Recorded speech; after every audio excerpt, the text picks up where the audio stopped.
In this segment, we're talking about America's federal and state debt with Tom Hegna, nationally recognized retirement speaker and best-selling author. Tom, last segment we talked about the worldview. Now we're talking about the U.S. and state debt. There's some colossal numbers here, and I don't see. We just cut another deal. The Congress and the president, they're all happy. They seem to be happy. We just added more debt. We just had another tax. We had some tax increases. They thought they were going to go ahead and, spending. We had spending increases and tax reductions. I don't know how we can do this and keep adding on to the deficit. It's terrible. It really is. And when you go to the debtclock.org, I mean, when you have this live, this thing spinning all the time, and you can just watch this debt increasing, it's really somewhat depressing if you go there and look at the numbers. Honestly, I think it's like 35 to 38,000 a second. Yeah, I mean, and we're going into debt, a couple billion every single day, 2 to 3 billion every single day. I mean, it's crazy.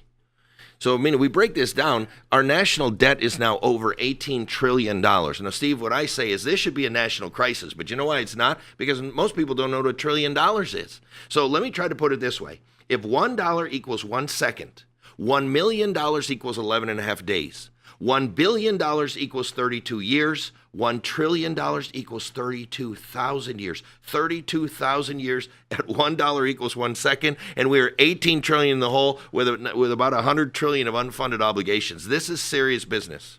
Well, when I look at my tab for this, I mean, I want to break this down for a second, Tom.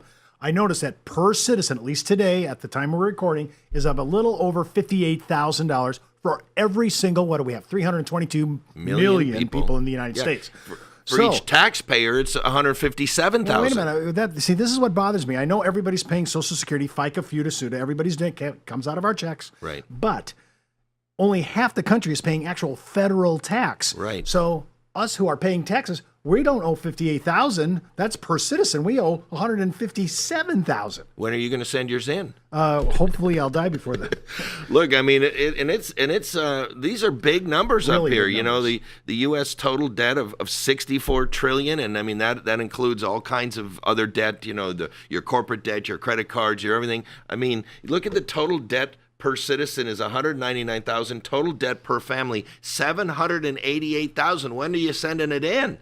Yeah, I'm looking at the actual U.S. federal revenue at $3.2 trillion, and I'm sitting over here with a federal U.S. spending of $3.7, so I'm short about half a trill, right? And that's being added on to the budget. I don't know how we're going to do this. Plus interest. And, you go into here and you look at the state debt, the local debt. It's not just a federal thing. This is a big deal. And what's very interesting is you can find out all kinds of things at debtclock.org. What's the population, how many taxpayers, what's the workforce, how many are actually employed. There's some very good information here, Steve. You've got mortgage debt, personal debt, student loan debt, credit card debt. This debt thing is a big deal. Well, I'm looking at the personal debt per citizen. So when you're looking at 53, that doesn't sound too bad, 53,000, but it's really not that number. No, it's not. And you go up here, total debt per family, $788,000, Because they want us to pay their debt too, the federal government, the state government. I mean, this is what we're talking about. Yeah, and then you've got, the budget deficit, you got Social Security liability, Medicare liability, unfunded obligations of $100 trillion, liability per taxpayer, $840,000. No, I guess I'm saying the federal government is not really a good model example of how to run your family economics. No, I mean, look, if any business ran their business this way, they'd get the leaders would get put in jail. I mean, if you were running your own personal situation like this, you'd be declaring bankruptcy. I mean, but this tells how many retirees there are, how many people are disabled, how many veterans, how many people in the military. It's just a great source to get all kinds of information. There's another great source, Steve, and that's the Truth in Accounting website. And here you can dig into the states. So, you can pick out your state, and you can find out everything you ever wanted to know about your state.